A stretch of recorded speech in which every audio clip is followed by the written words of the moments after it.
दोस्तों आप सभी का यूपीएससी प्रीलिम्स टेस्ट सीरीज में स्वागत है।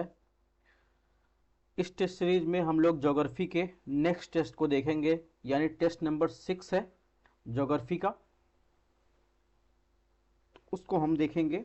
इसके पहले हमने ज्योग्राफी के 5 टेस्ट को मिलाकर 100 क्वेश्चन के साथ हमने हमारा अभ्यास सीरीज का जो फर्स्ट टेस्ट था, फर्स्ट टेस्ट में हमने 5 टेस्ट यानी 5 वीडियो हम अपलोड कर चुके हैं जिसमें 100 क्वेश्चन शामिल थे, और उसकी टोटल हमने व्याख्या के साथ पीडीएफ भी अपने Telegram channel study on EDU IAS पर अपलोड कर दी है।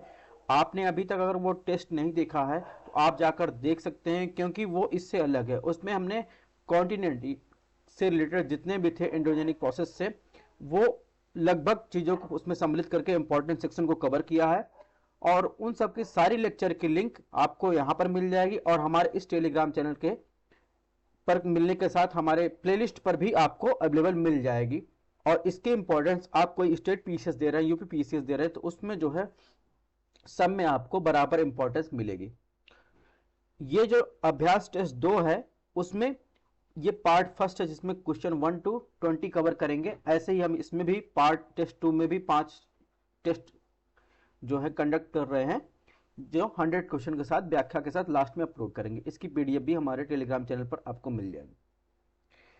तो अगर बात करें इसके पहले वाला जो टेस्ट फर्स्ट था जिसमें 5 टेस्ट हमने कवर किया है, उसमें आप देखेंगे तो कॉन्टिनेंट से रिलेटेड जो पहला लेक्चर जहां से जियोमॉर्फोलॉजी स्टार्ट होता है, तो वहां से आपको वो टेस्ट संबंधित था उससे 100 क्वेश्चन का। और जो सेकंड टेस्ट है उसमें जो है हम जो कवर करने वाले हैं, एक बात और बता दें, ये जो टेस्ट अब ले रहे हैं वो बाइलिंगुअल है। इसके पहले भी हम बाइलिंगुअल यानी हिंदी और इंग्लिश दोनों रहेगा, तो दोनों मीडियम के स्टूडेंट के लिए ये पर्याप्त रहेगा, उनको सहायता करेगा। इसके अलावा हमने इसमें एक और इंपॉर्टेंस अपडेट किया है। अब क्वेश्चन के साथ हम आपको कुछ पिक्चर भी देंगे उस क्वेश्चन से रिलेटेड, ताकि आपका रिवीजन भी फुल हो सके व्याख्या के साथ, एक्स्ट्रा नॉलेज। ठीक है, इसमें दिया है और कौन कौन सा टॉपिक कवर करने वाले, यानी समुद्र तल की जो relief of the ocean floor, इसके अलावा ओशियन फ्लोर के डिवीजन को कवर करेंगे, मूवमेंट ओशियन वाटर के मूवमेंट को कवर करेंगे, उसके टेम्परेचर को, लवणता को। इसके अलावा वायुमंडल के कंपोजिशन को देखेंगे, यानी वायुमंडल संरचना और संगठन कैसा है।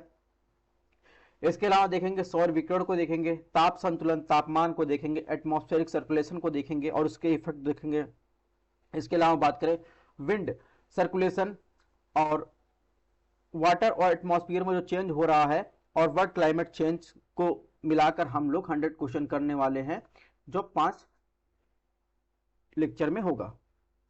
उसका कारण है क्योंकि लेक्चर काफी बड़े हो जाते हैं, 1 घंटे, तो छोटा छोटा रहेगा, आप सॉल्व भी कर लेंगे और आपको आसानी भी रहेगी। इसके अलावा बता दें हमारी जो पूरी टेस्ट सीरीज है यूपीएससी को लेकर, उसमें बैक ईयर के क्वेश्चन शामिल करके हम लगभग 5 से 6 हजार क्वेश्चन जो है सम्मिलित किए हैं। 5 हजार की टेस्ट सीरीज तैयार है, जिसमें हम अभी तक जो है लगभग 500 क्वेश्चन सॉल्व भी कर चुके हैं पिछले 1 हफ्ते के अंदर।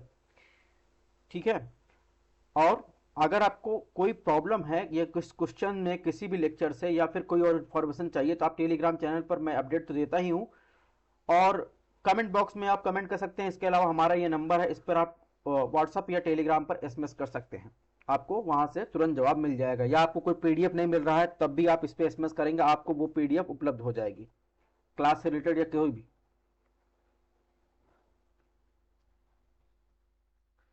तो बात करते हैं दोस्तों क्वेश्चन नंबर फर्स्ट की। तो क्वेश्चन नंबर फर्स्ट में पूछा है, महाद्वीपीय मग्न तट यानी कॉन्टिनेंटल शेल्फ के संदर्भ में निम्नलिखित कथनों पर विचार कीजिए। ऑप्शन 1 दिया गया यह महासागरीय भूपर्पटी क्रस्ट का हिस्सा है, यानी ओशनिक क्रस्ट का हिस्सा है। ऑप्शन 2 दिया गया यह पहाड़ों के दूरवर्ती क्षेत्रों में चौड़ा, निकटवर्ती क्षेत्रों में सकरा होता है। ऑप्शन 3 दिया गया यह कुल महासागरीय तटों का आधा भाग महाद्वीपीय मग्न तट यानी कॉन्टिनेंटल शेल्फ के अंतर्गत आता है। ऑप्शन 4 है जल की अस्थिर अवस्था इन क्षेत्रों की विशेषता है। तो कॉन्टिनेंटल शेल्फ के बारे में आपको इसमें पूछा गया है कि किसमें इनमें से कौन सा कथन सही है। तो इसमें जो बताया है ऑप्शन 1 में कि ये ओशनिक क्रस्ट का हिस्सा है, तो ये गलत है। उसका कारण, क्योंकि जो ओशनिक क्रस्ट है वो महाद्वीपीय क्रस्ट से अलग है, लेकिन यह महाद्वीपीय पर्पटी द्वारा ये बने हैं, जो महाद्वीपीय कॉन्टिनेंट है। ठीक है, यह भूमि के कटाव द्वारा उत्पन्न ग्रेनाइट और गाद से बने होते हैं। या महाद्वीपीय यह वह महाद्वीपीय भूमि है जो समुद्र तल के जलस्तर बढ़ने के साथ जलमग्न हो गई, यानी कॉन्टिनेंटल शेल्फ की बात कर रहा है। ये महाद्वीपीय क्रस्ट का हिस्सा है, लेकिन ये महासागरीय क्रस्ट से अलग है। ठीक है, इस प्रकार ऑप्शन एक अलग गलत है। अभी हम आपको आगे फिगर में समझाएंगे। इसके अलावा कथन 2 की बात करें तो कथन 2 जो है सही है, क्योंकि अगर बात करें महाद्वीपीय मग्न तट की औसत चौड़ाई 70 किलोमीटर होती है।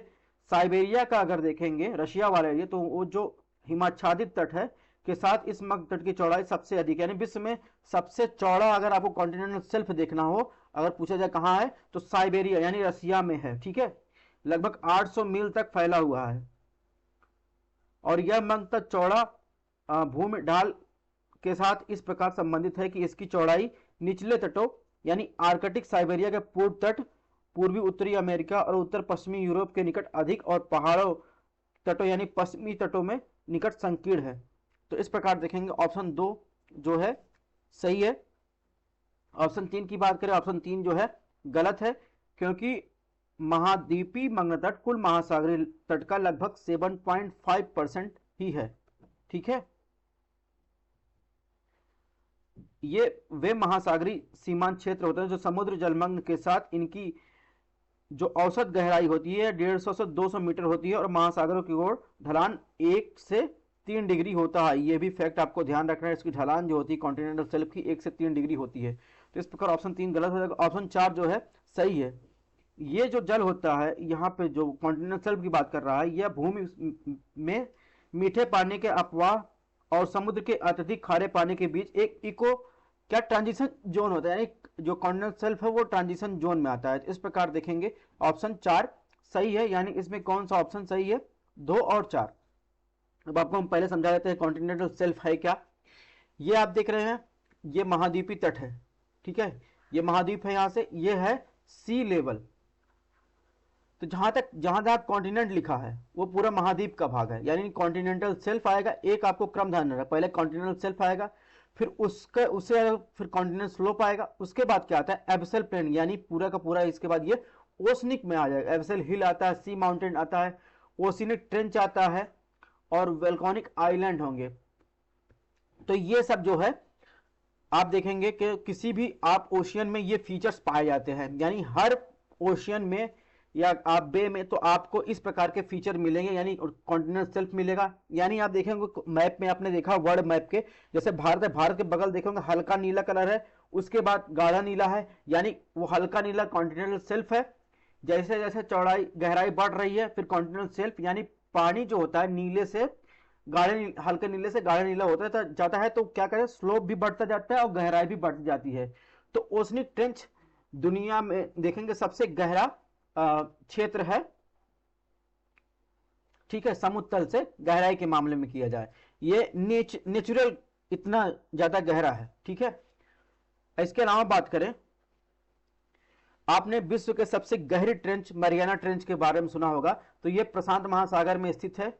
ठीक है, जिसकी गहराई जो है लगभग 10,994 मीटर है, यानी माउंट एवरेस्ट की ऊंचाई कितनी है सतह से, स्थल से देखेंगे 8,848 मीटर है और समुद्री एबिसल प्लेन से इसकी गहराई लगभग देखेंगे मरियाना ट्रेंच की 10,994 मीटर है। तो इस प्रकार देखेंगे दुनिया का सबसे गहरा ट्रेंच कौन सा है, मरियाना ट्रेंच, जिसकी गहराई जो है 10,994 मीटर है। ये तो समुद्र की बात हो गई। वहीं अगर बताए, ये तो नेचुरल है, वहीं बताए अगर ह्यूमन द्वारा अभी तक सबसे गहरा यानी पृथ्वी के अंदर तक खोदा गया क्षेत्र जो है वो ये डीपेस्ट होल है ऑन द अर्थ, जो मैन मेड है, ये साइबेरिया का कोला प्रायद्वीप में पाया जाता है डीपेस्ट होल। तो इस प्रकार ये इसकी जो गहराई है वो लगभग 12 किलोमीटर तक खोदा गया है। ठीक है, तो ये भी ध्यान रखना है कि मैन मेड जो डीपेस्ट होल है ऑन द अर्थ, ये जो है 12.5 किलोमीटर यानी मरियाना ट्रेंच से भी गहरा है। मरियाना ट्रेंच की जो गहराई वो नापी जाती है सी फ्लोर से नापी जाती है, यानी आप देखेंगे जो एबिसल प्लेन है वहां से सी लेवल से देखेंगे तो वो पूरा एबिसल प्लेन से जो है 10 किलोमीटर नीचे है। सॉरी, एबिसल प्लेन जो सतह है उससे 10 किलोमीटर नीचे है। इसके अलावा बताएं जो 12 किलोमीटर खुदाई की गई है, आप देखेंगे ये ओशनिक क्रस्ट है, ये महाद्वीपीय क्रस्ट, यानी 5 से आप देखेंगे अभी पूरा जो है ओशनिक क्रस्ट तक ये खोदा नहीं गया है, यानी महाद्वीप के 12 किलोमीटर ही तक इंसान खोद पाया है। इसके अलावा ये सब एक्स्ट्रा जानकारी है, इसके पहले वाले लेक्चर में हमने जो इसके पहले टेस्ट हुआ है उसमें बता दिया है, तो आप एक बार वीडियो पॉज करके या इसकी पीडीएफ अपने टेलीग्राम चैनल पर दे देंगे, वहां से आप जो है रिवीजन कर लीजिएगा, क्योंकि इससे क्वेश्चन हमेशा बनते हैं। ठीक है, यानी एक बार हम बताएं तो ये देखिए, पृथ्वी को 3 भागों में बांटा गया, क्रस्ट, मेंटल, कोर। उसके बाद upper crust, lower crust, upper mantle, lower mantle, outer core, inner core. ठीक है, तो अगर क्रस्ट को मेंटल से अलग करने वाले उसको क्या कहते हैं, मोहरिक डिसकंटिन्यूटी कहते हैं, जो लोअर क्रस्ट और अपर मेंटल के बीच पाया जाता है। सॉरी, ठीक है, लोअर क्रस्ट और अपर मेंटल को क्या कहते हैं, मोहरिक कहते हैं। और उसके अलावा क्रस्ट और मेंटल को अलग करने वाले क्या कहते हैं, कॉनरॉड कहते हैं। माय मिस्टेक, मैंने जो बताया ये क्रस्ट और मेंटल क्या अलग करता है, कॉनरॉड। और इसके अलावा मोहरिक जो होता है वो अपर क्रस्ट, लोअर क्रस्ट और अपर मेंटल को अलग करता है। इसके अलावा अगर बात करें जो अपर और लोअर मेंटल को देखेंगे, उसको क्या अलग करता है, रेपिती। ठीक है, गुटेनबर्ग जो अलग करता है वो आउटर कोर को इनर कोर से अलग करता है। लेमन जो होता है वो अलग करता है आउटर कोर को इनर कोर से अलग करता है। तो ये भी आपको ध्यान रखना है। इसके अलावा एक इंपॉर्टेंट चीज है इसमें, आप देखेंगे जो मेंटल, आप मैग्मा जो देखते हैं, जो ज्वालामुखी उद्गार होता है वो स्टेनोस्फीयर से निकलता है, और स्टेनोस्फीयर अपर मेंटल का भाग है। ठीक है, यानी स्टेनोस्फीयर किसका भाग है, अपर मेंटल का भाग है, जहां पर मोल्टन लावा आपको मिलेंगे। ठीक है, जो जेली रूप में होता है। तो ये इसकी कुछ व्याख्या हो गई। इसके अलावा बात करें तो ये 3D डायग्राम है सी फ्लोर का, जिसमें आप देखेंगे इधर दोनों तरफ, क्योंकि इधर देखिए कॉन्टिनेंटल है, तो कॉन्टिनेंटल का कॉन्टिनेंटल क्रस्ट के बाद फिर देखेंगे इधर कॉन्टिनेंटल सेल्फ, सेल के बाद स्लोप, तो धीरे धीरे एबिसल प्लेन। इसके अलावा कुछ फीचर्स हैं, ये भी ध्यान रखना है। समुद्र के अंदर जो है आपको पाए जाएंगे ग्वेट पाए जाएंगे, ये भी ज्वालामुखी, एक सी माउंट पाया जाएगा, ज्वालामुखी से निर्मित संरचना है। सबमरीन वॉल्केनो पाया जाता है, वेल्कोनिक आइलैंड पाया जाता है, जैसे आप पैसिफिक ओशियन में देखे होंगे। ठीक है, सबमरीन जो है कैनियन पाया जाता है। तो ये सब भी आपको कुछ संरचनाएं जो है आपको ध्यान रखनी है। ठीक है, इसके अलावा ये स्टेनोस्फीयर हमने बताया upper mantle, upper most part mental में पाया जाता है, जो वीक, जिसे वीक सतह कहते हैं, जहां से मोल्टन लावा निकलता है। तो इसके कारण क्या होता है, जब अपसारी होता है, 2 प्लेटों का फैलाव होता है, तो इसमें दिखाया गया है ये क्या पाई जाती है, इसमें रिफ्ट वैली और मिड ओशनिक रिज पाई जाती है, यानी इसमें समुद्र का फैलाव हो रहा है। तो ये ओशियन बेसिन का 3D इमेज है। इसके अलावा क्वेश्चन नंबर 2 की बात करें, इसमें कुछ जो मैंने पहले समझाया फिगर में उसी से रिलेटेड ये क्वेश्चन है। इसमें सी फ्लोर दिया गया है और उसकी परिभाषा दी गई, यानी महाद्वीपीय ढाल, स्लोप की बात की गई, महासागरीय जल मग्न तटों के आर पार गहरी घाटियां, और ऑप्शन बी दिया महासागरीय गहराई, यानी डीप ओशन की बात किया, महासागरीय जल मग्न से विस्तृत तीव्र ढाल वाले क्षेत्र को कहते हैं। सी माउंट की बात की, जो हमने बताया फीचर, उसमें जलमग्न पृथक समतल शीर्ष वाले पहाड़ को कहा जाता है। ग्वेड की बात की, जलमग्न पृथक शिखर पर्वत को कहा जाता है। समुद्री घाटियां, यानी खड़ी ढलान वाली समुद्री घाटियां जो समुद्र का सबसे गहरा हिस्सा होती है। तो सही उत्तर का चयन करना है। इसमें पूछा है कि इन सब चारों ऑप्शन का, पांचों ऑप्शन का सही मिलान क्या है। इसमें देखेंगे, इसमें जो मिलान है वो ऑप्शन सी सही है, यानी ए का 2 सही मिलान इसके हिसाब से पूछा है आपको। ठीक है, महाद्वीपीय ढाल का संबंध किससे है, यानी स्लोप का संबंध महासागरीय जल मग्न से विस्तृत तीव्र ढाल वाले क्षेत्र को कहते हैं। इसके बाद बी का जो है देखा 5 है, यानी महासागरीय गहराई जो है ये खड़ी ढलान वाली समुद्र घाटियों जो समुद्र का सबसे गहरा हिस्सा होती है। इसके अलावा सी का 4, यानी ग्वेड जो होता है, अभी हमने बताया क्या होता है, वो होता है जलमग्न पृथक शिखर पर्वत, यानी एक आपको सबमर्ज जो है माउंटेन दिखेगा। उसके अलावा जो सी माउंट है, ये सी माउंट का जो है मिलन है, जलमग्न जो है पृथक पर्वत। उसके अलावा अगर बात करें डी का जो है मिलान जो है 3 से, यानी जलमग्न पृथक समतल वाले पहाड़ से है। इसके अलावा बात करें समुद्र घाटियां, ये जो है 1 से संबंधित है, यानी महासागरीय जल मग्न तटों के आर पार की जो गहरी घाटियों की बात कर रहा है। इस प्रकार देखेंगे इसमें ऑप्शन सी सुमेलित है, तो इसको जो है आप मिलान कर लीजिएगा। फिगर देख के एक बार आप लोग भी देख लीजिएगा। इसके अलावा फीचर्स पूछे जाते हैं, जैसे ये ग्वेट है, सी माउंट है, ट्रेंच है, एबिसल प्लेन है। तो ये जो है इसकी विशेषता जो है आप लोग देख लीजिएगा, हमने आंसर में करवा दिया। इसके अलावा पीडीएफ भी हम जब अपलोड करेंगे उसमें व्याख्या के साथ अपलोड कर देंगे। इसके अलावा क्वेश्चन नंबर 3 की बात करें तो इसमें पूछा है ओसनिक डिपॉजिट की बात किया है, यानी जो सेडिमेंट आते हैं समुद्र में जमा होते हैं उसके बारे में बताया है। मध्य महासागरीय चोटियों पर तलछट निक्षेप पतले अथवा अनुपस्थित होते हैं और महाद्वीपों के निकट यह सब अधिक मोटे होते हैं। तो सेडिमेंट की बात कर रहा है। ऑप्शन बी की बात करें, भूजात तलछट में गाद और मिट्टी होती है, जबकि समुद्री तलछट में समुद्री जीवों के अवशेष होते हैं। ऑप्शन 3 की बात करें तो हिमनद समुद्री तलछट मुख्य रूप से महाद्वीपीय मंग तटों के भीतर उच्च अक्षांशों में पाए जाते हैं। तो इसमें पूछा है कौन सा कथन सही है। अगर ऑप्शन 1 की बात करें, ओशन डिपोजिशन में यानी कार्बनिक अकार्बनिक हो सकते, जैविक अजैविक जो है कार्बनिक अकार्बनिक डिपोजिशन होते हैं जो सेडिमेंट होते हैं, तो उसी के बारे में पूछा है। इसमें ऑप्शन 1 देखेंगे तो ऑप्शन 1 जो है सही है कि क्योंकि जो सेडिमेंट है मध्य महासागरीय चोटियों पर क्या होता है, निक्षेप जो है पतले होते हैं अथवा जो है अनुपस्थित होते हैं। महाद्वीप के निकट यानी स्लोप के बारे में सबसे अधिक जो मोटे मोटे डिपोजिशन होता है। फिर जैसे जैसे गहराई बढ़ती जाती है, यानी कुछ इस प्रकार से देखेंगे, मैं आपको फिगर दिखा रहा हूँ। तो स्लोप के पास जैसे जैसे क्या होता है, ये टेरेस जो डिपोजिशन होता है पहले इसकी जो है मोटाई रहती है वो बड़ी रहती है। फिर क्या होता है जैसे जैसे गहराई बढ़ती है मड में, फिर क्या होता है ये जो है उज में परिवर्तित हो जाता है। फिर लास्ट में क्ले में यानी ट्रेंच में जाकर जो है ये जमा हो जाता है रेड क्ले के रूप में, या कोई कई प्रकार के क्ले होते हैं। तो मैं एक बताना चाहता हूँ कि सबसे पहले मोटे मोटे कंकड़ पत्थर के रूप में, फिर उसके जो आकार में परिवर्तित होता जाता है जैसे गहराई बढ़ती जाती है। तो इस प्रकार देखेंगे ऑप्शन 1 जो है सही है, ऑप्शन 2 सही है, क्योंकि अभी मैंने बताया कि जो टेरिजिनस डिपोजिशन होता है उसका अर्थ होता है यह गाद और मिट्टी द्वारा समुद्र में लाई जाती है। हवाएं जो है पृथ्वी से धूल और रेत कण समुद्र क्या करते हैं में उड़ान ले जाती हैं, समुद्र तल में इकट्ठा हो जाती हैं। इस प्रकार तलछट मुख्य रूप से महाद्वीपीय मगध क्षेत्र में पाए जाते हैं। इसके अलावा बात करें पेलिजिक तलछट या की बात करें तो उज के रूप में जाना जाता है जो प्रायः गहरे पानी में पाया जाता है। तो इस प्रकार इसकी बात कर रहा है टेरिजिनस डिपोजिशन की, तो ये उज की बात कर रहा है, ये गहरे पानी में पाया जाता है। इस प्रकार देखेंगे ऑप्शन जो है बी सही है।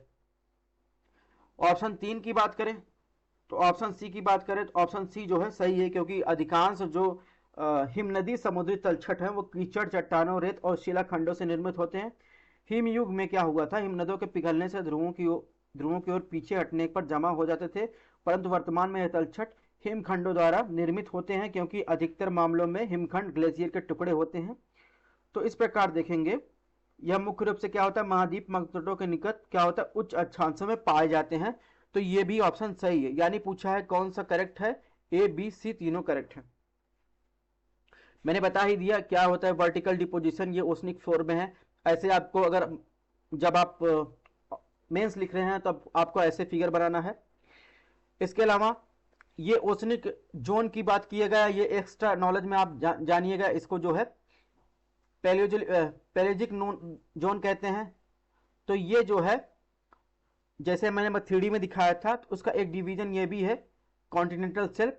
उसके बाद बीनेथ जोन यानी सबसे निचली सतह की बात किया है। यहाँ पे दिखा गया है बेसिन ऑफ द डेप्थ यानी डीप सी डिपोजिशन की बात किया है। इसके बाद सैलो सी डिपोजिशन की, लिटरल डिपोजिशन की बात किया है। तो यह पैलेजिक डिपोजिशन, टेरेस्ट्रियल डिपोजिशन या टेरिजिनियस डिपोजिशन की बात किया है। तो टाइप ऑफ डिपोजिशन देखना आप वीडियो पॉज करके देख सकते हैं अगर आपको एक्स्ट्रा नॉलेज चाहिए। बाकी क्वेश्चन का आंसर मिल गया है। ऑप्शन 4 की बात करें, सॉरी क्वेश्चन नंबर 4 की बात करें, समुद्री तापमान के संबंध में बात किया है इसमें। ऑप्शन 1 की बात करें, समुद्र में लवणता बढ़ने से क्या होता है तापमान को अवशोषित करने की क्षमता बढ़ जाती है। ऑप्शन 2, समुद्री जल मीठे पानी की तुलना में कम तापमान पर जम जाता है। ऑप्शन 3 यानी सी, समुद्री तापमान का ऊर्ध्वाधर वितरण संपूर्ण विश्व में समुद्र की गहराई के साथ तापमान की कमी को प्रदर्शित करता है। ऑप्शन डी, हिंद महासागर का औसत तापमान प्रशांत महासागर से अधिक है। इसमें कौन सा कथन सही है, यानी ओसनिक टेम्परेचर के बारे में आपसे पूछा है। ऑप्शन 1 की बात करें दोस्तों तो लवणता बढ़ने के साथ साथ तापमान के अवशोषण क्षमता भी बढ़ जाती है। ठीक है, यह ऑप्शन सही है।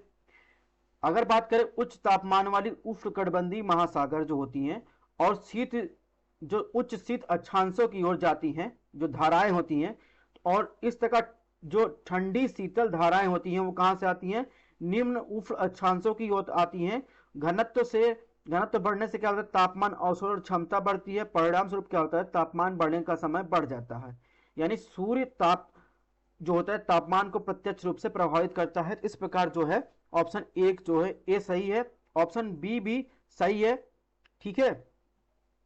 अगर बात करें समुद्री जल जब 0 डिग्री सेंटीग्रेड यानी ताजे पानी की बजाय अगर वही बात करें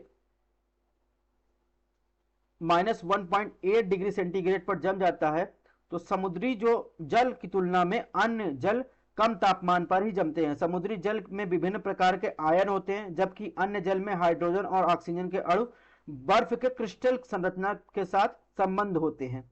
जबकि अगर लवणी जल की बात करें तो उनकी उपस्थिति समुद्र जल के अणुओं को एक साथ बांधने में अवरोध उत्पन्न करती हैं, क्योंकि बर्फ क्या होता है स्वाभाविक रूप से लवण के अणुओं के प्रति आकर्षित यानी प्रतिकर्षित करता है, आकर्षित नहीं करता। परिणाम स्वरूप क्या होता है, लवण जो होता है अणुओं के बीच में आ जाता है, जिसके कारण जल के अणु बर्फ के रूप में क्रिस्टलीय संरचना के साथ बंध नहीं पाते हैं। इस प्रकार देखेंगे ऑप्शन बी जो है यानी सही है। ऑप्शन सी की बात करें तो ये गलत है। यानी अगर बात करें समुद्री सतह और तली के बीच तापमान में अधिक विभिन्नता होती है। ध्रुवीय क्षेत्र की बात करें तो पोलर रीजन को छोड़कर क्या होगा, समुद्री तापमान का ऊर्ध्वाधर विचरण संपूर्ण विश्व में समुद्र की गहराई के साथ तापमान में कमी को प्रदर्शित करता है, क्योंकि ठंडे पानी का घनत्व अधिक होता है, यानी कोल्ड वाटर का डेंसिटी वो जो है अधिक होता है। इसीलिए गर्म पानी प्रकृति रूप से ऊपर आ जाता है और परिणाम स्वरूप पृथ्वी की सतह के ठीक विपरीत समुद्र के तापमान जो है गहराई के साथ घटता है। इस प्रकार देखेंगे इसमें संपूर्ण विश्व में समुद्र की गहराई के साथ तापमान जो है कमी, तो संपूर्ण विश्व में नहीं पोलर रीजन को अगर छोड़ दें तो ये जो है सही होगा, लेकिन ये ऑप्शन जो है गलत है, इसमें पोलर शामिल नहीं किया गया है। ध्रुवीय क्षेत्र को छोड़कर समस्त जगह बराबर होता है, मतलब कम प्रदर्शित करता है। कोल्ड रीजन में क्या होता है, डेंसिटी ज्यादा होती है। ऑप्शन डी की बात करें, ऑप्शन डी भी गलत है, क्योंकि समुद्री जल का तापमान समुद्री जीवों की वृद्धि और अवसाद को प्रभावित करता है। औसत वार्षिक तापमान लगभग 17.4 डिग्री सेंटीग्रेड है। प्रशांत महासागर की बात करें उसका तापमान कितना है, पैसिफिक ओशियन का तापमान कितना है, 19.81 डिग्री सेंटीग्रेड। जबकि हिंद महासागर के टेम्परेचर की बात करें एवरेज टेम्परेचर कितना रहता है, 17 डिग्री सेंटीग्रेड। वहीं अटलांटिक ओशियन टेम्परेचर की बात करें उसका 16.9 डिग्री सेंटीग्रेड तक रहता है। तो इस प्रकार देखेंगे ऑप्शन डी गलत है। यानी कौन कौन सा ऑप्शन सही है, ऑप्शन बी, ए और बी केवल सही है। अगर बात करें समुद्र की जो लवणता होती है वो होती क्या है, यानी समुद्र की लवणता का मतलब होता है कि जो समुद्र है या ओशियन है उसमें कितना जो है साल्ट जो है डिसॉल्व है, उसका संबंध होता है सैलिनिटी से। ठीक है। और ये कैलकुलेट कैसे की जाती है, जो अमाउंट ऑफ सॉल्ट होता है, लवणता होती है, वो 1000 ग्राम सी वाटर में कितना मिला हुआ है, तो उसके हिसाब से उसकी सैलिनिटी जो है कैलकुलेट की जाती है, यानी ग्राम प्रति 1000 में उसको डिनोट किया जाता है, उसका सिंबल ये होता है। इसके अलावा जनरली जो एक्सप्रेस किया जाता है उसको पीपीटी में जो है सैलिनिटी को एक्सप्रेस किया जाता है। सैलिनिटी की बात करें अगर 24.7% से ज्यादा जो है, उससे ज्यादा जो है सैलिनिटी है, तो वो उसे क्या कहते हैं, ब्रैकिश वाटर के नाम से जाना जाता है। और इसके अलावा बात करें, अगर बात करें इसमें, ये तो हो गया कि सैलिनिटी वाटर किससे कहते हैं, उसको अफेक्ट कौन कौन करता है, यानी समुद्र की लवणता को क्या कौन कौन प्रभावित करता है, तो सैलिनिटी, टेम्परेचर और डेंसिटी वो एक दूसरे से क्या इंटरकनेक्ट है, यानी जो प्रभाव करेगा वो एक दूसरे से कनेक्ट है, अलग नहीं हो सकते। यानी जो है वाष्पीकरण और वर्षण जो है समुद्र की सैलिनिटी, टेम्परेचर, डेंसिटी, इन तीनों को प्रभावित करता है। कौन कौन सा, वाष्पीकरण और वर्षण। अगर कोस्टल रीजन की बात करें तो वहां पर फ्रेश वाटर के प्रभाव, यानी नदियों द्वारा जब फ्रेश वाटर लाया जाता है उसके प्रभाव से कोस्टल रीजन की जो सैलिनिटी होती है वो प्रभावित होती है। जैसे अगर इधर बात करें भारत की, तो गंगा नदी जो है मानी पूर्व की तरफ बहने वाली नदियां समुद्र में, बे ऑफ बंगाल में जाके मिलती हैं, तो वहां पे जो ताजे पानी की आपूर्ति ज्यादा होती है तो उसकी सैलिनिटी कम होगी और टेम्परेचर भी कम होगा, डेंसिटी भी कम होगी, यानी अरब सागर के तुलना में। फॉर एग्जांपल आपको ये ध्यान रखना है। तो डिपेंड करता है कितना जो है समुद्र या ओशियन को कितना फ्रेश वाटर मिल रहा है। तो जहां फ्रेश वाटर ज्यादा मिलेगा, वर्षा का पानी ज्यादा मिलेगा, वर्षा ज्यादा हो रहा है, वहां पे जो है उसकी डेंसिटी कंपैरेटिवली जो है और सैलिनिटी कम होगी। वहीं पोलर रीजन की बात करें तो वहां पर जो है वो भी जो है process of freezing and melting, जो आइस होता है बर्फ से प्रभावित होता है, तो उससे भी उसकी सैलिनिटी प्रभावित होती है, यानी फ्रेश वाटर वहां पे ज्यादा मिल रहा है तो वहां भी सैलिनिटी जो है कम होगी।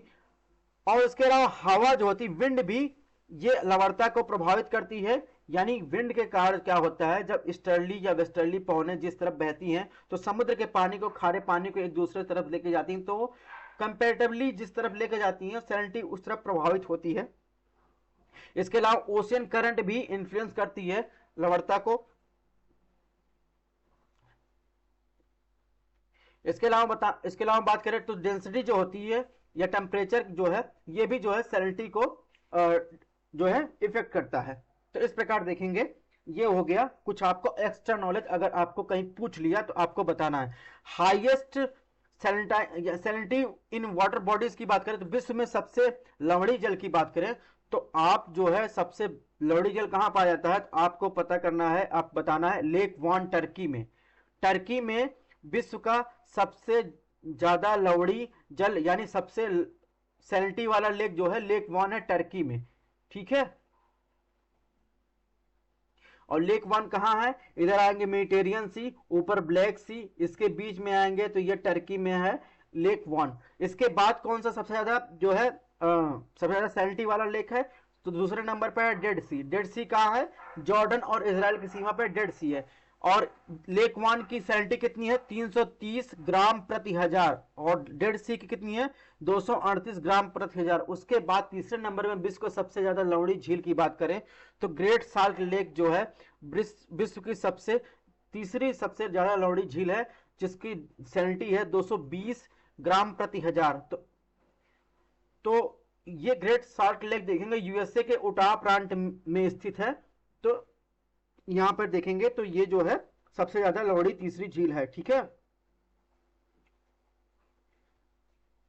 इसके अलावा अभी बात करें टर्की सीरिया न्यूज में है तो थोड़ा सा उसको देख लेते हैं, क्योंकि देखिए करंट कुछ होता नहीं, करंट मतलब आपको समकालिक मुद्दे या फिर ट्रेडिशनल जो सब्जेक्ट है वो आपको क्लियर रहेगा कॉन्सेप्ट। तो आप टर्की में भूकंप आ रहा है, सीरिया में आ रहा है, भारत में आ रहा है, तो सबसे पहले आप अगर एक ज्योग्राफी पढ़ रहे हैं तो सबसे पहले आपके दिमाग में होना चाहिए वहां पे किस प्लेट का संचलन हो रहा है, किस प्रकार के जो है वहां पे अर्थक्वेक जोन में आता है। यानी विश्व को अगर देखा जाए तो मेजर 3 जो है जोन में बांटते हैं अर्थक्वेक जोन में, यानी पैसिफिक रिंग ऑफ फायर ये हो गया। इसके अलावा मिड अटलांटिक रिज जो आप देख रहे हैं ये अटलांटिक वाला है। इसके अलावा मिड कॉन्टिनेंटल बेल्ट जो है ये टर्की और ये भारत को शामिल करके, यानी कॉन्टिनेंट से संबंधित जो है वो जो है 3 डिवीजन में बांटा जाता है। इसके अलावा दोस्तों बात करें जो अभी टर्की में आया है क्या कहते हैं भूकंप आया है और सीरिया में आया है, उसके कारण की बात करें तो एक बात आपको ध्यान रखना एज अ ज्योग्राफी स्टूडेंट, यानी मिड कॉन्टिनेंट तो है वहां पे भूकंप आया है, लेकिन ये अब सारी नहीं, जो प्लेट है ये ट्रांसफॉर्म सीमा है, ट्रांसफॉर्म जो प्लेट बाउंड्री है उसके कारण ये आया है। आपको ध्यान रहा है यहां पर अब सारी एक प्लेट दूसरे प्लेट से दूर नहीं जा रही है और एक प्लेट दूसरे प्लेट से पास नहीं आ रही, ना तो यहां अभी सारी है ना तो अब सारी है, यहां पर एक प्लेट दूसरे प्लेट के पैरेलल जा रही है। तो ये इसके कारण जो भूकंप आता है ये बहुत ज्यादा खतरनाक हो जाता है। तो इसके अलावा जो है अगर बात करें तो ये जो भूकंप आया है टर्की सीरिया में, इसके अलावा कैलिफोर्निया में आप देखेंगे तो वहां पे जो है ट्रांसफॉर्म फॉल्ट होता है या ट्रांसफॉर्म प्लेट बाउंड्री होती है, उसके कारण जो है फॉल्ट बनता है और उसके कारण जो है आपको भूकंप देखने को मिलेगा। यानी जो तुर्की में आया है वो लगभग 7.8 तीव्रता के भूकंप के झटके महसूस किए गए हैं और ये कुछ देखेंगे आपको हर जगह क्या दिखा रहा है, फॉल्ट लिखा हुआ दिखाई दे रहा है। तो जहां भी आप फॉल्ट देखें इसका मतलब इसका संबंध ट्रांसफॉर्म प्लेट बाउंड्री से है, यानी एक प्लेट जो है दूसरे प्लेट के पैरेलल जो है घर्षण कर रही है। अब आपको इन प्लेट का नाम अगर याद करना हो तो नाम याद कर लीजिए। मेन आपको कारण याद रखना है कि ये ट्रांसफॉर्म प्लेट बाउंड्री के प्रभाव के कारण यहां पर भूकंप आया है, ठीक है। अगर वहीं कॉन्टिनेंट बेल्ट की बात करें, अगर भारत की बात करें तो भारत में जो है कॉन्टिनेंट जो है टकराव से जो है भूकंप आता है, वहां पर ज्वालामुखी प्रक्रिया नहीं होती। लेकिन इस जगह सबसे पहले आपको एक तो प्लेस कंफर्म हो गया, लेकिन उसे कारण जानना हो तो सबसे पहले आपको बेसिक क्लियर होना चाहिए, ठीक है। तो ये आपको ध्यान रखना है। बाकी इसकी पीडीएफ मैंने ऑलरेडी जो है अपने टेलीग्राम चैनल पर विस्तार पूर्वक अपलोड कर दी गई है, तो वहां पे आप जाके देख सकते हैं, क्योंकि यहां पे हम क्वेश्चन सॉल्व करना है। आपको पीडीएफ मैंने इसका बनाकर करंट वाला अब 3 पेज का है, आप उसको जाके पढ़ सकते हैं। इसके अलावा बात करें, इसके पहले तुर्की में आया था 1939 में भूकंप आया था, ठीक है। ये भी पूछ लेता है कभी कभी, तो ये भी ध्यान रखना है। तो इसमें पूछा है एक जो है फॉल्ट लाइन वाला भूकंप पूछा, और एक जो नियमित भूकंप आते हैं, यानी ट्रांसफॉर्म प्लेट बाउंड्री के अलावा कहां कहां आते हैं, अभिसरण प्लेट सीमाओं की बात करें, यानी एक प्लेट जब दूसरे प्लेट के पास आते हैं तो ये भूकंप आते हैं। जैसे अगर रिंग्स ऑफ फायर की बात करेंगे तो इसमें आएंगे, भारत की बात करेंगे तो वहां पे वैसे भूकंप आते हैं, ठीक है। तो ये फॉल्ट कुछ टाइप के हैं, यानी स्ट्राइक स्लिप फॉल्ट हो गया, नॉर्मल फॉल्ट हो गया, थ्रस्ट हो गया। तो इन सब के कारण क्या होता है, ये पैरेलल एक दूसरे के गति कर रहे हैं, तो क्या होगा, इन सब के कारण जो है भूकंप आते हैं। यानी 3 मेन टाइप्स ऑफ फॉल्ट होते हैं जो भूकंप का कारण बनते हैं, ठीक है। इसका मैंने पूरा डाटा आपको अपलोड कर दिया है, वहां से आप देख सकते हैं। इसके अलावा फॉल्ट की बात कर रहे हैं, भूकंप की बात कर रहे हैं, ज्वालामुखी की बात कर रहे हैं, तो एक बात और आपको ध्यान रखनी है दोस्तों, इसके पहले भी हम बता चुके हैं, यानी पृथ्वी पर जो भी संचलन हो रहा है या भू आकृत प्रक्रिया हो रही है, उस पर 2 प्रकार से बल काम कर रहा है, एक तो पृथ्वी के अंदर से, एक तो पृथ्वी के बाहर से। अब ये जो भूकंप वाली घटना होती है, ज्वालामुखी वाली घटना होती है, वो किसमें शामिल किया जाता है, पृथ्वी के आंतरिक जो बल लग रहा है उससे शामिल किया, यानी जो अचानक उत्पन्न हो रहा है, सडन मूवमेंट हो रहा है या कैटास्ट्रोफिज्म हो रहा है, उसमें शामिल किया। उसमें आता है भूकंप, आता है ज्वालामुखी आती है। उसके अलावा बात करें, एक बार और रिवीजन कर लेते हैं। डायस्ट्रोफिज्म यानी पटल विरूपण संचलन जो होता है दोस्तों, उसमें क्या होता है, किसी महाद्वीप का निर्माण हो रहा है अपवर्ड डाउनवर्ड मूवमेंट से, या ओरोजनी या पर्वत निर्माण हो रहा है टेंशन या कंप्रेशन से, उसको शामिल किया जाता है। तो आपका एक रिवीजन ये भी हो गया। क्वेश्चन नंबर 5 की बात करें दोस्तों, जिसमें निम्नलिखित में कौन सा कारण बर्फ के नीचे जल के ना जमने से संबंधित है। ऑप्शन ए, बर्फ अपने नीचे जल के जमाव को तापमान से इंसुलेट कर जमने से बचाती है। ऑप्शन बी, बर्फ के नीचे उपस्थित जल में नमक की सांद्रता उच्च होती है। तो कौन सा कथन सही है, जिसके कारण जो है बर्फ के नीचे अगर कोई नदी, या फिर आप देखेंगे रशिया में देखेंगे, या फिर कहीं पोलर रीजन में, या डल झील देख लीजिए, ऊपर बर्फ जम जाती, नीचे जल नहीं जमता, तो उसका कारण आपको पूछा है। तो ऑप्शन एक बात करें, ऑप्शन एक सही है, क्योंकि समुद्री जो बर्फ की मोटाई होती है लगभग क्या होती है, 3 मीटर तक होती है, जो अपने नीचे जल के ऊपर वाले जो जमाव तापमान को सुरक्षित करता है। यही कारण है कि बर्फ के नीचे जल का तापमान कभी जमाव तापमान तक नहीं पहुंचता। तो इस प्रकार इंसुलेट जो होता है कर जमने से बचाती है, यानी इंसुलेशन का काम करती है। तो इस प्रकार देखेंगे ऑप्शन एक सही, ऑप्शन 2 भी सही है, क्योंकि बर्फ के ठीक नीचे पानी न केवल ठंडा होता है बल्कि इसमें लवणों की मात्रा भी अधिक होती है, और नमक की अधिक मात्रा का पानी जो होता है सतह के पानी की तुलना में सघन होता है, और परिणाम स्वरूप अधिक घनत्व वाला जल बर्फ के नीचे होता है। इस प्रकार ऑप्शन 2 भी सही है, यानी ए और बी दोनों सही है। बढ़ते हैं नेक्स्ट क्वेश्चन की तरफ। इसने पूछा है समुद्र की लवणता के संबंध में पूछा है, और उससे संबंधित क्षेत्र दिए गए हैं, यानी सूची 1 को सूची 2 से मिलान करना है। हेलोक्लाइन क्षेत्र को जो है, और इसके अलावा मिश्रित क्षेत्र दिया है, थर्मोक्लाइन क्षेत्र दिया है, और पाइक्लोलाइन क्षेत्र दिया है, गहरा क्षेत्र दिया है। इसका जो है आपको मिलान करना है कि इसका संबंध किससे है। तो अगर इसमें आंसर देखना हो, इसमें देखेंगे ऑप्शन बी से संबंधित है, यानी जो है ये जो मिलान है ये सही है, यानी हेलोक्लाइन जो क्षेत्र होता है वो संक्रमण क्षेत्र जो अधिकतम जो है और न्यूनतम लवणता को अलग करता है, हेलोक्लाइन। अभी आपको फिगर से भी आगे दिखाएंगे। और जो मिश्रित क्षेत्र होता है वो अपेक्षाकृत स्थिर तापमान और लवणता वाले समुद्र की ऊपरी परत होती है। ठीक है।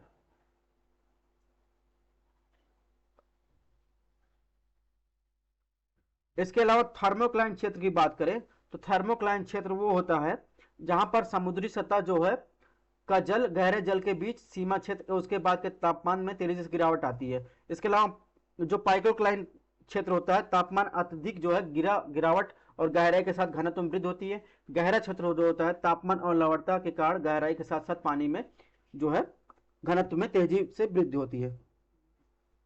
ये कुछ देख लीजिए, ये होता है समुद्री सरफेस लेयर है। ठीक है। उसके बाद थर्मोक्लाइन क्षेत्र डीप वाटर। उसके बाद जो अगर बात करें हेलोक्लाइन क्षेत्र की तो जैसे हमने बताया समुद्री जल के ऊपरी सतह पर लवणता जो होती है सैलिनिटी जो होती है वो जो क्या होती है वो अधिकतम होती है और गहराई बढ़ने के साथ क्या होता है लवणता जो है क्या होती है सैलिनिटी में कमी आती है। ठीक है। सतह पर सैलिनिटी सबसे ज्यादा होती है और अधिकतम लवणता वाले ऊपरी क्षेत्र और न्यूनतम लवणता वाले निचले क्षेत्र में एक सीमा को जो पृथक किया जाता है उसे क्या कहते हैं हेलोक्लाइन जो है एरिया कहते हैं। ठीक है। इसके अलावा मिक्स क्षेत्र की बात करें तो इसे ट्रांजिशन जोन कहते हैं, यानी यूफोटिक जोन कहते हैं। और इस क्षेत्र में क्या होता है समुद्र की ऊपरी परत शामिल है जहां तापमान और लवणता जो है अपेक्षाकृत स्थिर होते हैं। थर्मोक्लाइन क्षेत्र की बात करें थर्मोक्लाइन क्षेत्र यह है जहां पर 100 से 1000 मीटर के बीच क्षेत्र होता है और यह कुल समुद्री जल के 18% जो है प्रतिनिधित्व करता है। इस क्षेत्र में गहराई बढ़ने के साथ तापमान और घनत्व में तेजी से गिरावट आती है। गहरा क्षेत्र देख ही रहे हैं, यह जल में लगभग 80% मात्रा का प्रतिनिधित्व करता है और सभी महासागरों के लिए एक उभयनिष्ठ और अत्यंत स्थिर होता है। अब इसके बाद आएगा पाइक्लोक्लाइन क्षेत्र जो तापमान और लवणता में परिवर्तन कारण गहराई के साथ सीधे पानी के घनत्व में तेजी से वृद्धि और इस क्षेत्र की विशेषता है। तो इस प्रकार की विशेषता है। अब बढ़ते हैं नेक्स्ट क्वेश्चन की तरफ। क्वेश्चन नंबर 7 को देखेंगे। इसमें निम्नलिखित कथनों पर विचार करें। ऑप्शन ए दिया गया है समुद्र के दैनिक और वार्षिक तापमान रेंज में बहुत भिन्नता होती है। ऑप्शन बी दिया गया उत्तरी गोलार्ध में तापमान की वार्षिक सीमा दक्षिणी गोलार्ध की तुलना में अधिक होती है। तो इसमें पूछा है कौन सा कथन सही है। ऑप्शन ए की बात करें तो ऑप्शन ए गलत है क्योंकि समुद्र की सतह अधिकतम और न्यूनतम तापमान दर्ज किया जाता है। तो जो समुद्र होता है महासागरों की सतह का जल का तापमान दैनिक सीमा नगण्य होती है, यानी लगभग नगण्य होती है, अर्थात यह लगभग 1 डिग्री सेंटीग्रेड के आसपास होती है, जबकि वर्ष में विभिन्न महीनों के दौरान मापे गए तापमान वार्षिक सीमा का क्षेत्रीय भिन्नता 0 से 12 डिग्री सेंटीग्रेड तक होता है। यानी अगर बात करें समुद्र के दैनिक और वार्षिक तापमान से रेंज बहुत विभिन्न होता है तो ये गलत है, क्योंकि समुद्र जो होता है एक सिंपल कारण जानना है इस ओशन जो होता है बहुत जल्दी जो है गर्म होता है, बहुत धीरे धीरे गर्म होता है, बहुत धीरे धीरे जो है ठंडा होता है समुद्र की बात करें। वहीं अगर कॉन्टिनेंट की बात करें वो जितना जल्दी गर्म होता है उतना जल्दी ठंडा होता है। ठीक है। तो मेन आप एक्सप्लेनेशन इससे भी देख सकते हैं। इस प्रकार देखेंगे ऑप्शन एक की बात करेंगे ऑप्शन एक जो है ये गलत हो जाएगा। ठीक है। तापमान में बहुत विभिन्नता नहीं होती, नगण्य विभिन्नता होती है, तो इस प्रकार ऑप्शन एक गलत हो जाएगा। ऑप्शन दो की बात करें तो ऑप्शन दो सही है। उत्तरी गोलार्ध को महाद्वीपीय गोलार्ध कहा जाता है क्योंकि इसके संपूर्ण भाग में 40% महाद्वीप और 60% महासागर है, जबकि दक्षिण गोलार्ध में महासागरीय गोलार्ध कहा जाता है क्योंकि महासागर की तुलना में जो है लगभग 81% भाग कवर करता है सतह का और जल भूमि की तुलना में मंद गति से गर्म होता है, अभी मैंने बताया।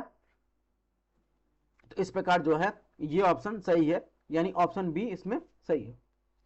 हमेशा आपको ध्यान रखना है जमीन जो होती है जल्दी ठंडा जल्दी गर्म होती है, समुद्र धीरे धीरे गर्म होता है और धीरे धीरे ठंडा होता है। सिंपल लैंग्वेज में आपको ये ध्यान रखना है, क्वेश्चन सही हो जाएगा। क्वेश्चन नंबर 8 की बात करें समुद्र में ऑक्सीजन की घुलनशीलता के संबंध में निम्नलिखित कथनों में कौन सा सही है। ऑप्शन एक यह समुद्र के तापमान में वृद्धि के साथ बढ़ता है। ऑप्शन दो लवणता में वृद्धि के साथ ऑक्सीजन की घुलनशीलता कम हो जाती है। निम्नलिखित में कौन सा ऑप्शन सही है?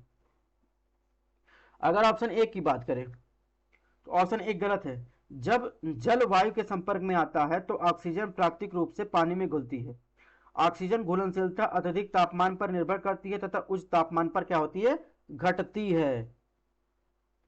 तो इस प्रकार ऑप्शन एक जो है गलत है। समुद्र में ऑक्सीजन घुलन के बारे में पूछ रहा है। ऑप्शन दो की बात करें, ऑप्शन दो सही है। लवणता बढ़ने पर क्या होता है? घुलित ऑक्सीजन की घुलनशीलता में भी कमी आती है। ऑक्सीजन घुलनशीलता स्वास्थ्य और विविध प्रकार के समुद्री जैव विविधता का निर्धारक है, विशेष रूप से ऑक्सीजन पर निर्भर है। ग्लोबल वार्मिंग और जलवायु परिवर्तन कारक का बढ़ते तापमान के साथ घुलित ऑक्सीजन की उपलब्धता घट रही है, जिससे ऑक्सीजन की मात्रा भी घट रही है। तो इस प्रकार देखेंगे ये ऑप्शन जो है सही है, यानी ऑप्शन बी सही है। बढ़ते हैं नेक्स्ट क्वेश्चन की तरफ। क्वेश्चन नंबर 9 को देखते हैं दोस्तों। तो इसमें पूछा है निम्नलिखित कथनों पर विचार करें। मिट्टी की लवणता में कमी उच्च तापमान का परिणाम है। ऑप्शन दो, लवणता मिट्टी की सरलता और मिट्टी की जल धारण क्षमता में वृद्धि करती है। ऑप्शन तीन, एस्चुरी या ज्वार नदमुख में खुले महासागरों की तुलना में कम लवणता होती है। अभी मैंने सैलिनिटी को बताया था किस पे इवेपोरेशन और जो होता है प्रेसिपिटेशन यानी वर्षण और वाष्पीकरण पर निर्भर करता है, यानी उसमें कितना जो है फ्रेश वाटर मिल रहा है उस पर जो है निर्भर करता है। तो क्वेश्चन नंबर 9 में देखेंगे ऑप्शन एक बात करेंगे। ऑप्शन एक जो है ऑप्शन एक गलत है, क्योंकि शुष्क जलवायु में उच्च तापमान वाष्पीकरण के कारण वर्षा जो है अधिक होता है। शुष्क जलवायु में उच्च तापमान यानी हाई टेम्परेचर, वाष्पीकरण के कारण जो है हाई टेम्परेचर है। टेम्परेचर अगर हाई है तो जो है वाष्पीकरण भी जो है हाई होगा, उससे कारण वर्षण भी अधिक होता है। इसलिए भूजल को किसका क्रिया के सतह पर लाया जाता है तथा इस प्रक्रिया में पानी वाष्पित हो जाता है और मिट्टी में लवण रह जाता है, अतः लवणता बढ़ती है। तो ऑप्शन देखेंगे ऑप्शन एक जो देखेंगे तो इसमें जो है ऑप्शन एक गलत है, यानी मिट्टी की लवणता में कमी उच्च तापमान का परिणाम जो है नहीं है।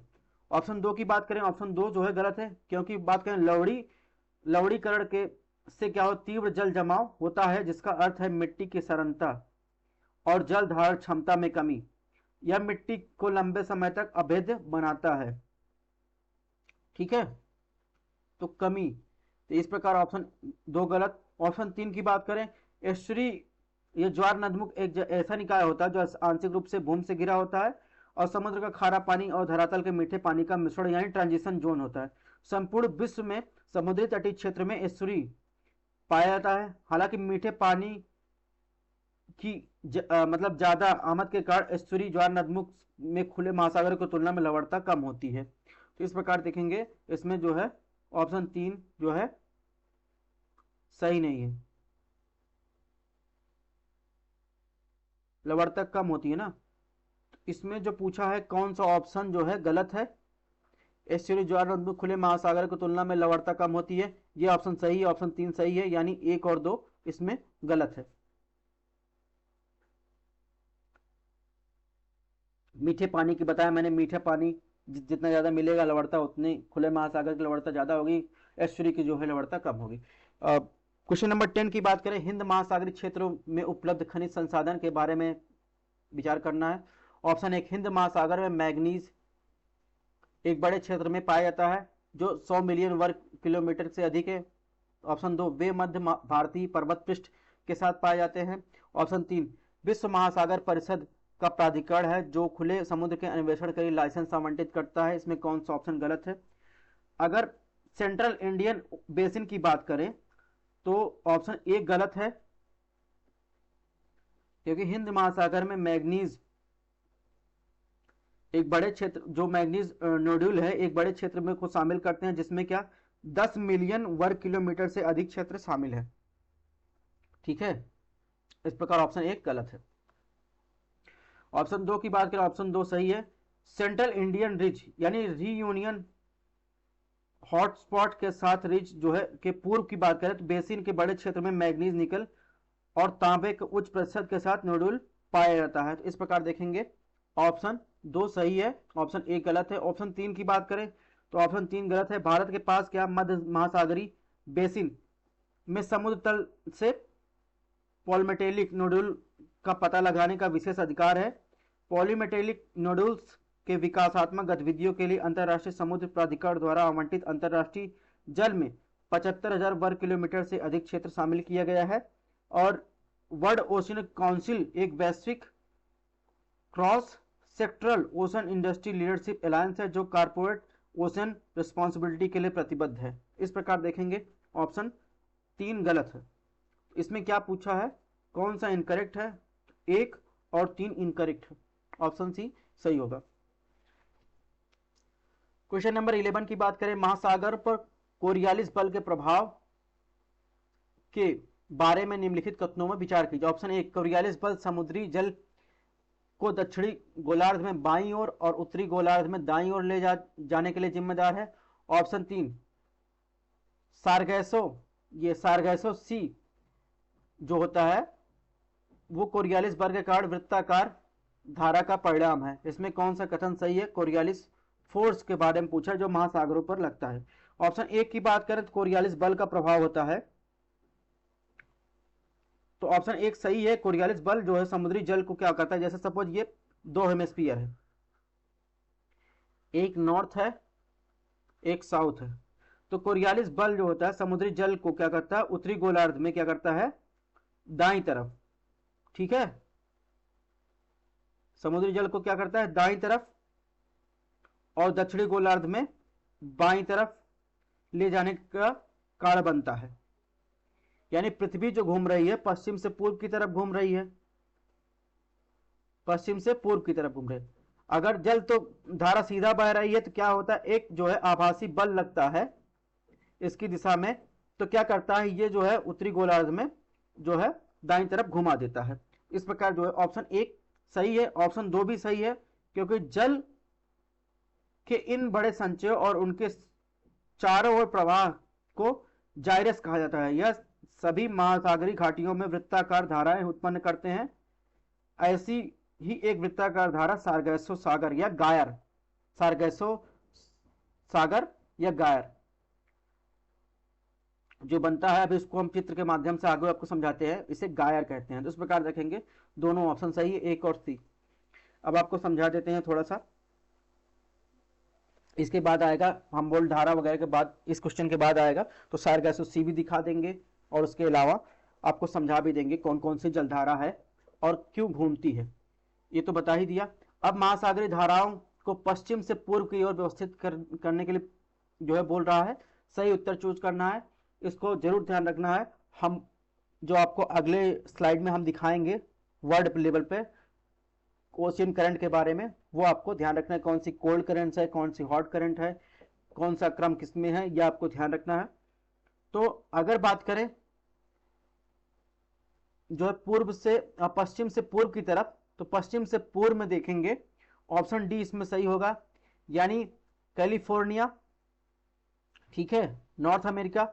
इसके अलावा देखेंगे ऑप्शन उसके बाद क्या है, हमबोल्ट की धारा, इसके बाद देखेंगे ऑप्शन 4 कैनरी की धारा, और उसके बाद आएगा बेंगुइला की धारा। इसमें ऑप्शन डी सही होगा। अब आपको हम एक बार जलधारा दिखा देते हैं, पश्चिम से पूर्व की तरफ पूछा था, ठीक है, ये कोल्ड करंट की लिस्ट दी गई है, ये वार्म करंट की लिस्ट दी गई है। तो आपको इसको जो है लिस्ट को याद कर लेना है और आपको दिमाग में बैठा लेना है। हालांकि आप जो है ओशनियोग्राफी पढ़े होंगे, उसमें आपने पढ़ा होगा, एक बार फिर इस पीडीएफ से रिवीजन कर लीजिएगा, ठीक है।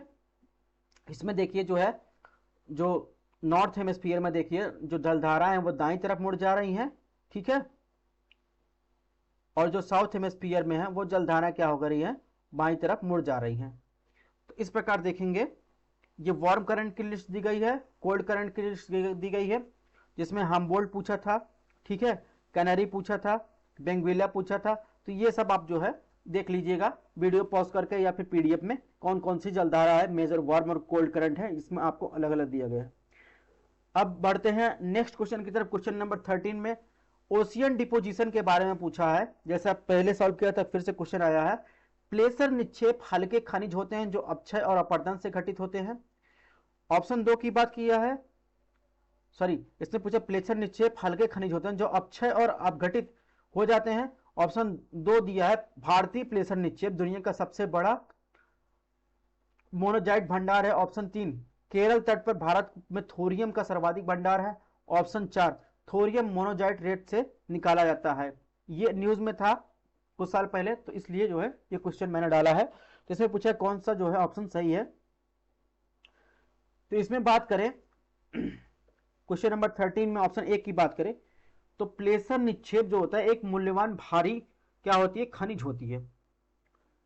जो प्लेसर डिपोजिशन होता है वो जो होता है एक मूल्यवान भारी खनिज का संचय होता है, समूह होता है, जो उनके स्रोत चट्टानों से अपक्षयित और नष्ट हो गए हैं।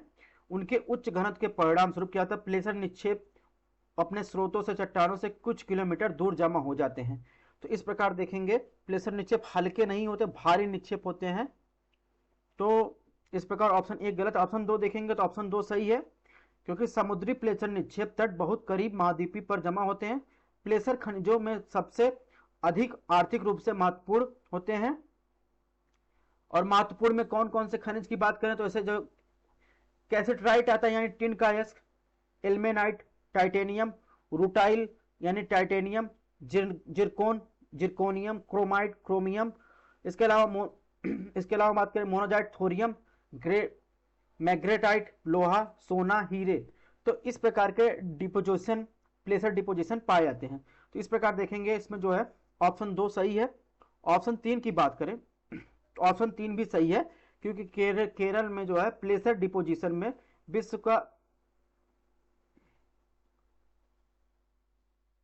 का 90% जो है मोनोजिट यानी थोरियम जो है पाया जाता है। ऑप्शन 4 की बात करें, ऑप्शन 4 भी सही है। तो थोरियम होता है पृथ्वी के भूपर्पटी में यूरेनियम की तुलना में लगभग 3 से 4 गुना अधिक प्रचुर मात्रा में होने का अनुमान है। मुख्य रूप से मोनोजाइट रेत से परिष्कृत यानी निकाला जाता है। मोनोजाइट में 2.5% यानी 2.5% थोरियम होता है। तो इस प्रकार देखेंगे इसमें कौन सा कथन सही है ये पूछा है, तो ऑप्शन सी 2, 3, 4 सही है। फिर से आ गई धारा के बारे में आगे देखेंगे। पहले स्लाइड में हमको दे दिया है, इससे क्वेश्चन भी आते रहते हैं। इसमें न सही स्टेट पीसीएस में पूछ लिया जाता है। तो निम्नलिखित कथनों में कौन सी महासागरीय धारा, सारगैसो सागर के बारे में भी चर्चा हुई थी, फिर से आ गया। सारगैसो सागर को अगले वाले साइड में हम लोग मैप में देखेंगे। सारगैसो सागर को घेरती है ऑप्शन 1 नॉर्थ अटलांटिक धारा, ऑप्शन 2 कैनरी धारा, ऑप्शन 3 गल्फ स्ट्रीम की धारा, ऑप्शन 4 लैब्राडोर की धारा। तो इसमें पूछा है सारगैसो जो गायर है या सागर है उसको कौन सी धारा घेरती है। तो इसमें जो होगा ऑप्शन बी होगा यानी कैनरी गल्फ जो है उत्तरी अटलांटिक, कैनरी गल्फ स्ट्रीम जो है सारगैसो सी को घेरती है। अब हम आपको दिखाते हैं सबसे पहले सारगैसो सी या सारगैसो गायर।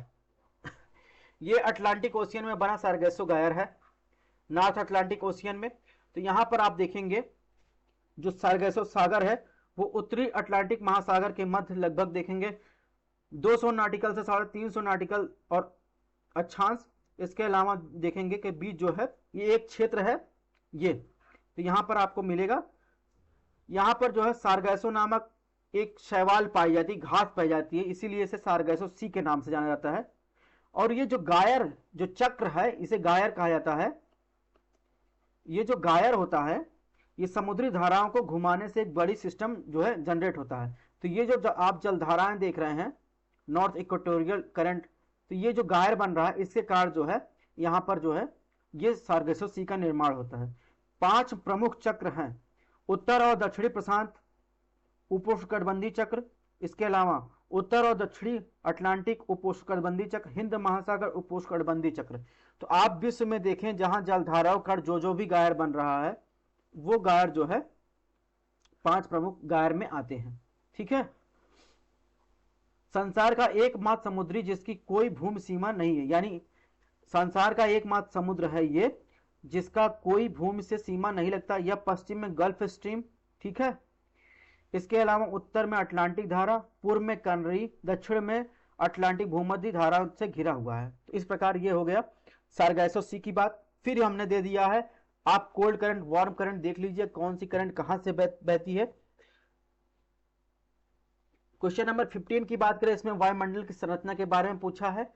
ऑप्शन 1 ये मौसम के गर्म होने से क्षोभ मंडल की मोटाई में वृद्धि होती है। ऑप्शन 2 समताप मंडल ऋतु के आधार पर तापमान में परिवर्तन होता है। ऑप्शन 3 आयन मंडल में ऊंचा पाई जाने वाली कैनली हिविसाइड परत या ई परत जो है मध्यम रेडियो तरंगों को परिवर्तित करती है।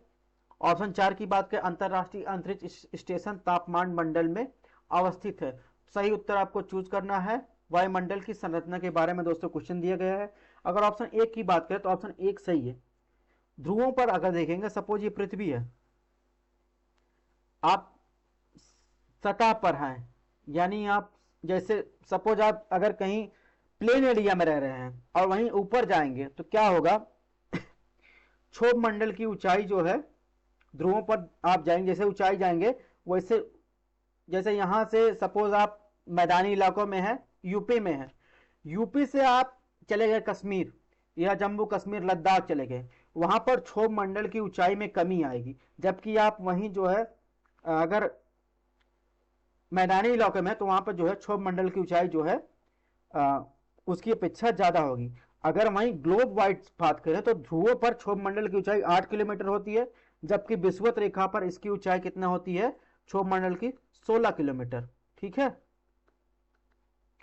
इसका कारण है विषुवत रेखा पर अधिक तापमान होता है, इसकी मोटाई में ऋतु के आधार पर परिवर्तन होता है, पृथ्वी की सतह पर ऊष्मा के अंतरण के कारण विषुवत रेखा से ध्रुवों की तरफ संवहन धाराओं के प्रवाह होता रहता है। ठीक है, इस प्रकार ऑप्शन 1 जो है सही है। ऑप्शन 2 की बात करें, ऑप्शन 2 भी सही है। समताप मंडल अधिक ठंडा, बादल रहित यानी बादल नहीं होता, धूल रहित धूल नहीं पाया, धुआं जलवाष्प रहित यानी इसमें कोई डेंस मटेरियल समताप मंडल में नहीं पाया जाता है। तो इस प्रकार देखेंगे समताप मंडल अधिक ठंडा होता है। क्षोभ मंडल में डेंस मटेरियल पाया जाता है, तो वहां पे जो क्षोभ मंडल होता है वहां पे समताप मंडल की अपेक्षा ज्यादा गर्म होता है। अगर वहीं आपने एक चीज और जो है महसूस किया होगा, डेंसिटी जो होती है मैदानी इलाकों में डेंसिटी वायुमंडल की ज्यादा होती है अपेक्षा जो है ऊंचाई वाले क्षेत्रों में। जितनी ऊंचाई पे जाएंगे उतनी डेंसिटी ज्यादा हो जाएगी। उसका कारण है आप जितने मैदानी इलाके में हैं वहां पर जो है आपको जो गैस है वो जो है सघन गैस आपको मैदानी इलाकों में पाई जाती है। ठीक है, तो इस प्रकार देखेंगे ऊंचाई बढ़ने के साथ जो है समताप मंडल में तापमान में वृद्धि होती है, क्योंकि ओजोन परत अधिक मात्रा में पराबैंगनी सौर किरण अवशोषित कर लेती है और अधिक ओजोन के कारण ऊष्मा वृद्धि होती है। ऋतु परिवर्तन के साथ साथ ओजोन की सांद्रता में भी परिवर्तन होता है। इस प्रकार देखेंगे दोस्तों, ऑप्शन 1 ऑप्शन 2 भी सही है, ऑप्शन 3 भी सही है। आयन मंडल 2 महत्वपूर्ण परतों में पाई जाती है, जैसे ई परत की बात कर रहा है जिसके माध्यम से क्या होता है, रेडियो तरंगों का परिवर्तन होता है जो कम दूरी रेडियो संचार में सहायक होती है। ठीक है, ये लॉन्ग वेव यानी शॉर्ट वेव रेडिएशन तरंगों का परिवर्तन होता है जो लंबी दूरी रेडियो की तरंगों में संचार में सहायक होती है। इस प्रकार ऑप्शन 3 भी सही है, ऑप्शन 4 भी सही है। यानी वायुमंडल की आंतरिक परत की तुलना में तापमंडल अधिक मोटा है, लेकिन यह बाह्य मंडल जितना मोटा नहीं है। तापमंडल में ही अंतरराष्ट्रीय अंतरिक्ष स्टेशन अवस्थित है। इस परत में लो अर्थ ऑर्बिट सैटेलाइट मिलते हैं। इस प्रकार देखेंगे इसमें उपयुक्त सभी सही है। क्वेश्चन नंबर 16 की बात करें तो वायुमंडल में गैसों में जलवाष्प अधिक परिवर्तनशील होता है। ऑप्शन 2 की बात करें जलवाष्प की अधिकतम मात्रा वायुमंडल में 12 किलोमीटर तक पाई जाती है। ऑप्शन 3 की बात करें जो पच्छाव होता है बादलों में उपस्थित बर्फ के कणों में प्रकाश के अपवर्तन द्वारा सूर्य के प्रभामंडल का निर्माण करता है। इसमें कौन सा ऑप्शन सही है? ठीक है, एटमॉस्फेयर के बारे में पूछा है। अगर ऑप्शन ए की बात करें दोस्तों तो वायुमंडल में की गैसों में जलवाष्प अधिक परिवर्तनशील है। अगर अंटार्कटिका की बात करें, अंटार्कटिका के क्षेत्र में शीत स्थानों पर 0.02% से लेकर उष्णकटिबंधीय क्षेत्रों में 4% से अधिक होता है। यह पृथ्वी की सतह से जाने वाले विकिरण के अवशोषण में काफी महत्वपूर्ण भूमिका निभाता है और इसे हरित यानी ग्रीन हाउस गैस के रूप में संदर्भित किया जाता है। जलवाष्प द्वारा विकिरण के अवशोषण से संघनन की क्रिया द्वारा बादल का निर्माण होता है। तो इस प्रकार देखेंगे वायुमंडल गैसों में जलवाष्प की अधिक परिवर्तनशीलता होती है। ऑप्शन 1 सही है। ऑप्शन 2 की बात करें तो यह भी सही है क्योंकि क्षोभ मंडल में सबसे अधिक जलवाष्प पाई जाती है। अधिकांश जलवाष्प धूल कणों के साथ संघनित होती है, जिसके कारण इस क्षेत्र में सबसे अधिक बादलों का निर्माण होता है। ऑप्शन 3 की बात करें तो यह भी सही है कि प्रभा मंडल जो प्रकाश के छल्लों को कहा जाता है, वो कम बादल वाले क्षेत्रों में सूर्य और चंद्रमा के पास केंद्रित होते हैं। यह पश्चात बादलों में बर्फ कणों और जल की बूंदों द्वारा प्रकाश परावर्तन का परिणाम होता है। यह छल्ला जो होता है अंदर की ओर सफेद और लाल हो सकता है, बाहर की ओर लाल या नीला हो सकता है। इस प्रकार देखेंगे इसमें जो है ऑप्शन 3 भी सही है। ऑप्शन डी, अगर आपको नहीं समझ में आ रहा तो आप इंग्लिश ट्रांसलेशन देख लीजिएगा, जिनको पच्छाब और ये सब समझने में प्रॉब्लम हो रही। ये टाइप ऑफ क्लाउड्स दिया गया है, ये टाइप ऑफ क्लाउड्स दिया गया है, कॉमन क्लाउड्स दिया गया है जो क्षोभ मंडल या क्षोभ परत तक पाए जाते हैं। तो उनकी विशेषता भी दी गई है। ये भी कभी कभी पूछ लेता है कि कौन से क्लाउड की विशेषता क्या है, तो हमने यहां पर दे दी है, आप यहां से जो है देख लीजिएगा और कौन कौन से क्लाउड पाए जाते हैं ऊपर से नीचे क्रम में ध्यान दे लीजिएगा, और वीडियो या पीडीएफ से आप जो है इसकी विशेषता जो है आप देख लीजिएगा कौन कौन से क्लाउड कहां पाए जाते हैं। बढ़ते हैं नेक्स्ट क्वेश्चन की तरफ। क्वेश्चन नंबर 17 को देखते हैं। वायुमंडल में कार्बन डाइऑक्साइड की उपस्थिति के संदर्भ में निम्नलिखित कथनों पर विचार कीजिए। ऑप्शन 1 है कार्बन डाइऑक्साइड परिवर्तनशील गैसों में से एक है, यह वायुमंडल में प्रचुर मात्रा में पाई जाने वाली गैसों के क्रम में चौथे स्थान पर है।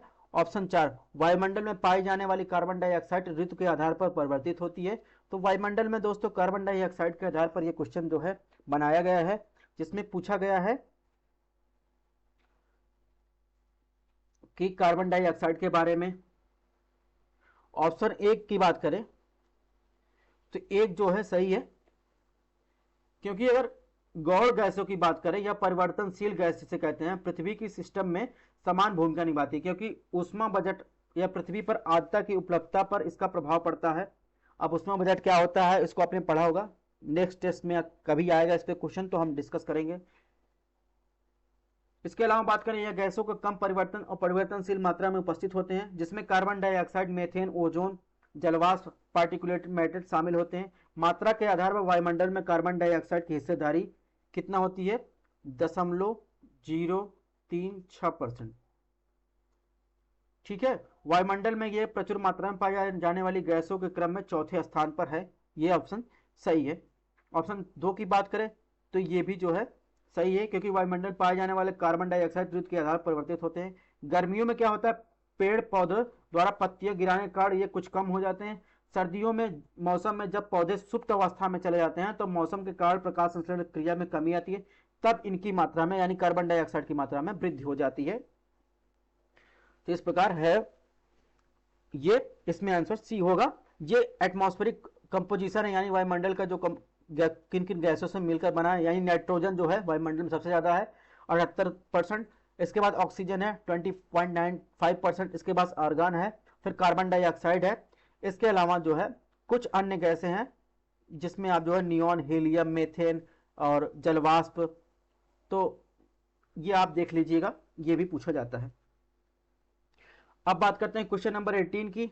वायुमंडल दबाव के संदर्भ में निम्नलिखित कथनों पर विचार कीजिए। ऑप्शन 1, वायुमंडल की निचली परत पर दाब अधिक होता है। अभी मैंने बताया जहां पर डेंसिटी ज्यादा होगी वहां पर प्रेशर ज्यादा होगा, जहां पर डेंसिटी यानी एटमॉस्फेयर सघन नहीं होगा वहां पर प्रेशर कम होगा।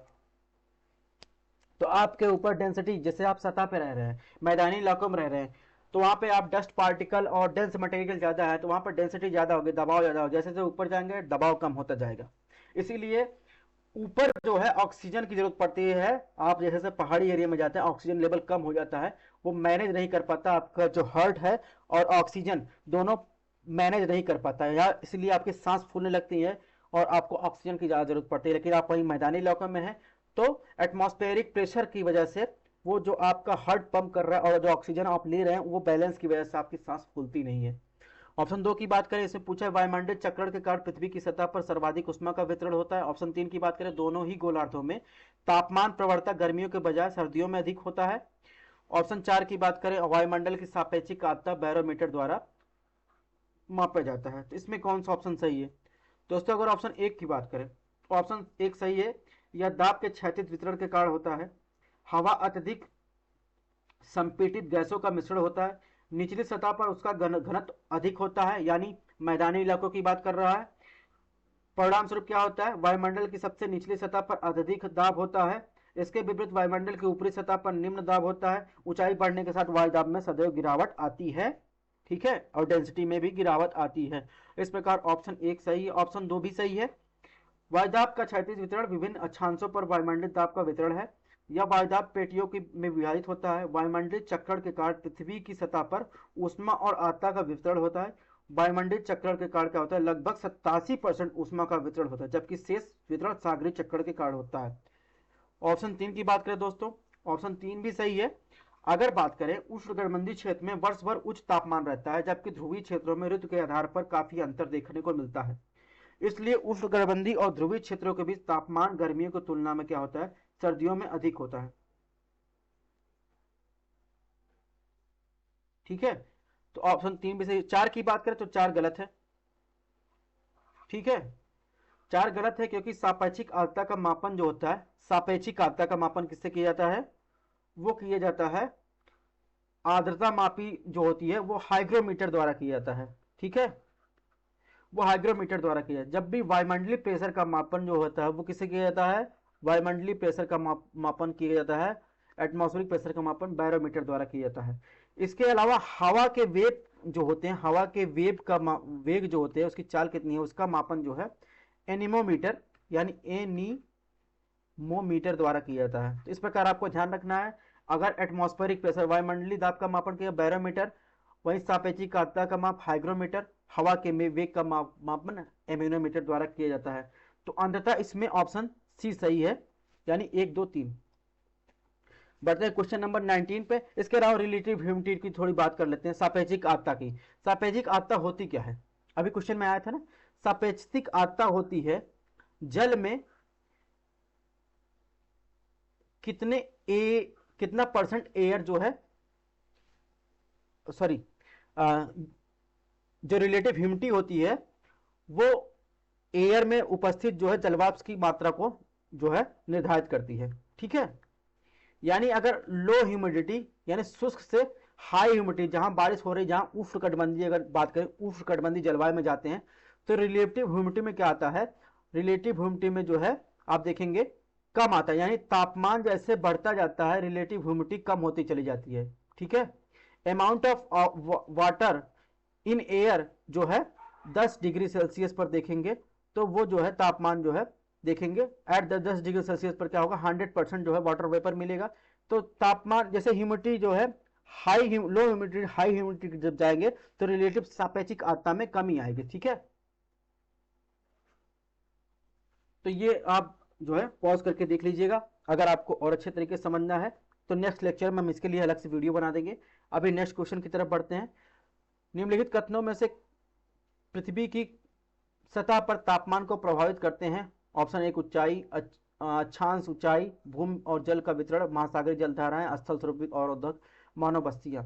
सही कूट आपको चूज करना है। इसमें पूछा है निम्नलिखित कारकों में से कौन पृथ्वी की सतह पर तापमान को प्रभावित करते हैं। तो ऑप्शन 1 की बात करें, जो पृथ्वी की सतह की बात करें तो ऑप्शन 1 अक्षांश होता है, मौसम और जलवायु के तापमान की विभिन्नता को प्रभावित करने वाले महत्वपूर्ण कारक है। सूर्य के चारों ओर पृथ्वी का चक्कर लगाने और पृथ्वी के अपने अक्ष पर झुके होने के कारण क्या होता है, ऋतु के आधार पर सूर्य की प्राप्ति ऊर्जा में विभिन्नता देखने को मिलती है, जिसका तापमान का प्रत्यक्ष प्रभाव पड़ता है।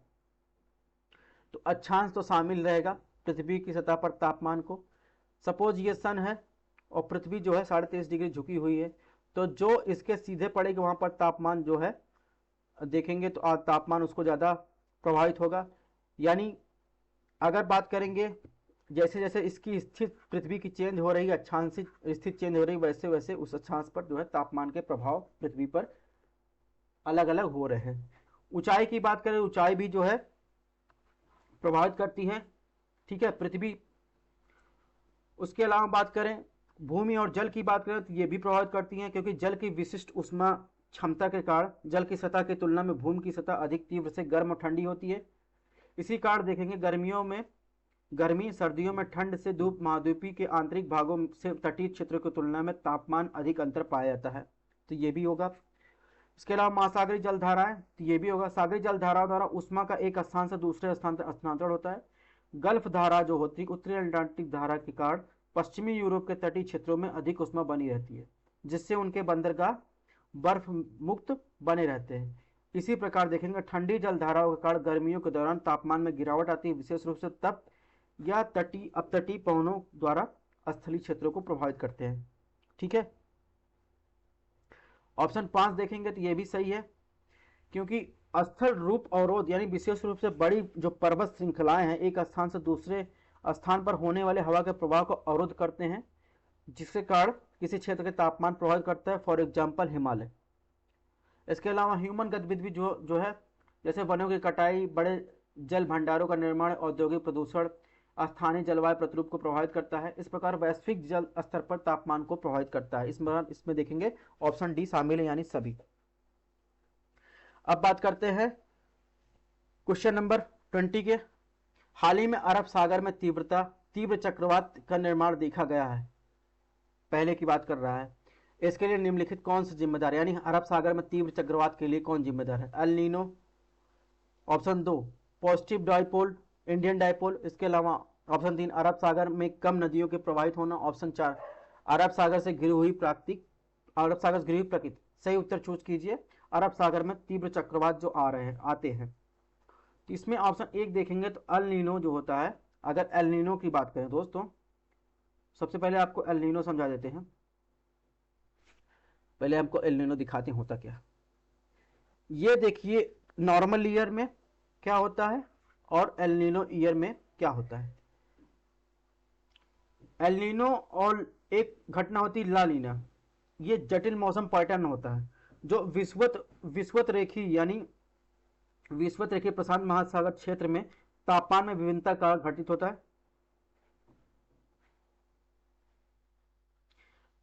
इसके अलावा अगर बात करें एल नीनो की, एल नीनो जो है एक ऐसी घटना होती है जो सबसे पहले क्या होता है, पेरू के मछुआरों ने पेरू के तट से दूरी की सतह पर असमान रूप से गर्म होने के रूप में जाना था, पहले की बात कर रहा है।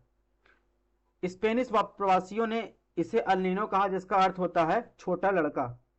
ठीक है, तो एल नीनो घटना एक नियमित चक्र नहीं है, इसकी भविष्यवाणी नहीं की जा सकती। ये 2 से 7 वर्ष के अंतराल पर अनियमित रूप से आती जाती रहती है। ठीक है, जब क्या होता है पूर्वी उष्णकटिबंधीय प्रशांत महासागरीय क्षेत्र यानी एल नीनो में क्या होता है, तटीय क्षेत्र ये जो होता है नॉर्मल ईयर में ठंडा रहेगा, लेकिन जब एल नीनो ईयर आएगा तो ये क्या होता है, असामान्य रूप से गर्म हो जाता है। तो समुद्र के ऊपर वायुमंडलीय दाब कम हो जाता है। तो इसे ही जो है क्या होता है, इसका जो हवाएं रहती हैं वो नॉर्मल ईयर में इधर से इधर चलती हैं। जब नॉर्मल ईयर में क्या होता है, पेरू वाला जो होता है यहाँ पर जो है कोल्ड करंट का प्रभाव रहता है, यहाँ पर जो है प्रेशर ज्यादा रहता है, टेम्परेचर कम रहता है। लेकिन जब एल नीनो ईयर आएगा तो यहाँ पर क्या होता, यहाँ पर क्या होगा, इसकी अपेक्षा ये ज्यादा गर्म हो जाएगा।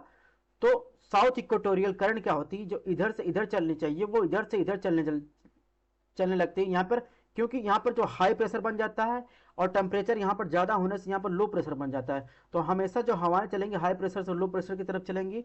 तो इस कारण देखेंगे असामान्य रूप से जो पेरू का तट है प्रशांत महासागर वाला, साउथ प्रशांत महासागर, वो लोग गर्म हो जाता है। तो इसके प्रभाव के कारण क्या होता है, ये एल नीनो की घटना होती है। अब इसका प्रभाव क्या होता है, एल नीनो की जो अवधारणा को समझने के लिए प्रशांत महासागर में एल नीनो की रहित अवस्थाओं से परिचित होना आवश्यक है। क्योंकि अगर बात करें प्रभाव की बात करें तो एक होता है सामान्य नॉर्मल, जिसमें क्या होता है शक्तिशाली व्यापारिक पवनें पश्चिम की ओर जो उष्णकटिबंधीय प्रशांत यानी कर्क रेखा और मकर रेखा के मध्य स्थित प्रशांत महासागर क्षेत्र में चलती हैं। ये सामान्य नियम है। ठीक है, अगर बात करें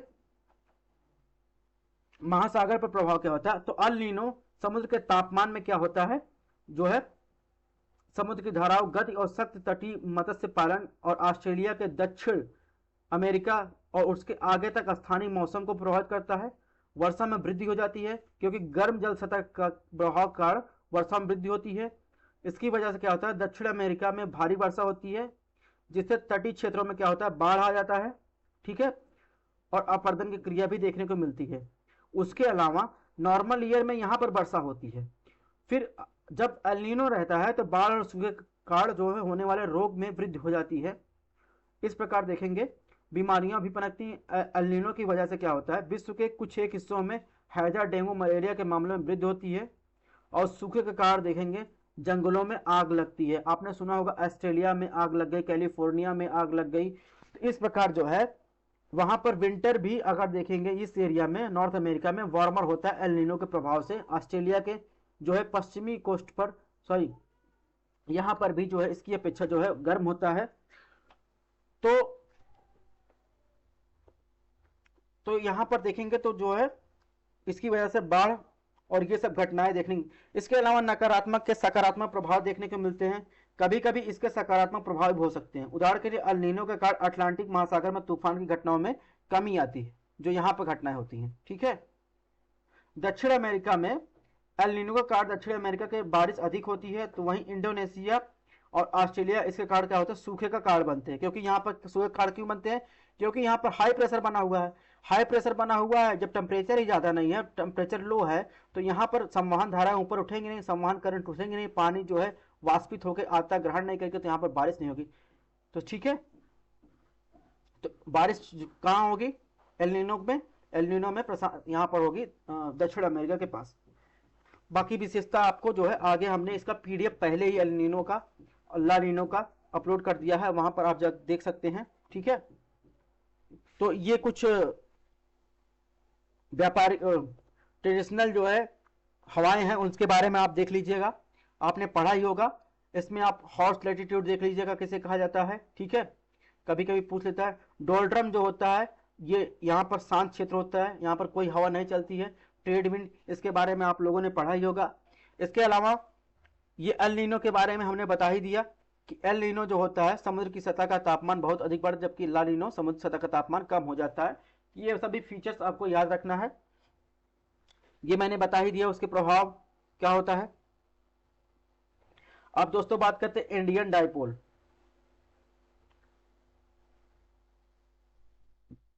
तो इंडियन डाइपोल जो होता है भारतीय मानसून की अनियमितता से संबंध है, जिसका संबंध हिंद महासागर से है। ठीक है, ये दो प्रकार से होता है, निगेटिव और पॉजिटिव। पॉजिटिव पूछा है क्वेश्चन में, अभी क्वेश्चन को भी देखेंगे। ठीक है, इंडियन डायपोल होता है समुद्र की सतह का तापमान एक अनियमित दोलन होता है, जिसमें पश्चिमी हिंद महासागरीय सतह का तापमान पूर्वी हिंद महासागर की तुलना में क्रमिक रूप से कम या अधिक होता है। ठीक है, तो ये हो गया इंडियन डायपोल, जिसका पीडीएफ हमने ऑलरेडी अपलोड कर दिया है। और ये तीन प्रकार से होते हैं। एक तो होता है तटस्थ यानी न्यूट्रल, सामान्य हिंद महासागर जो होता है डायपोल। एक होता है नकारात्मक, एक होता है सकारात्मक। ठीक है, तो तटस्थ जो होता है उसमें जो है ऑस्ट्रेलिया के उत्तर पश्चिमी तट से प्रशांत महासागर के कारण जो होता है, प्रशांत महासागर के गर्म जल धारा के प्रवाह कारण पूर्वी हिंद महासागर में समुद्र जल का तापमान सामान्य से थोड़ा बढ़ जाता है। वस्तुतः क्या होता है, पूर्वी हिंद महासागर में सामान्य से थोड़ा अधिक वर्षा होती है, तो इसे न्यूट्रल इंडियन डायपोल कहा जाता है। अगर नकारात्मक निगेटिव इंडियन डायपोल की बात करें दोस्तों, तो जब जो है पूर्वी प्रशांत महासागर की बात करें, पूर्वी प्रशांत महासागर पूर्वी हिंद महासागर का तापमान पश्चिमी हिंद महासागर की तुलना में, यानी बंगाल की खाड़ी वाला की बात कर रहा है और अरब सागर की बात कर रहा है, तो वही पूर्वी हिंद महासागर का तापमान पश्चिमी हिंद महासागर की तुलना में सामान्य से बहुत अधिक हो जाता है। तो लगातार लंबे समय तक बने रहने के परिणाम स्वरूप क्या होता है, पूर्वी हिंद महासागर गर्म जल के प्रवाह से पूर्व जो होता है तापमान अधिक वृद्धि हो जाता है। ठीक है,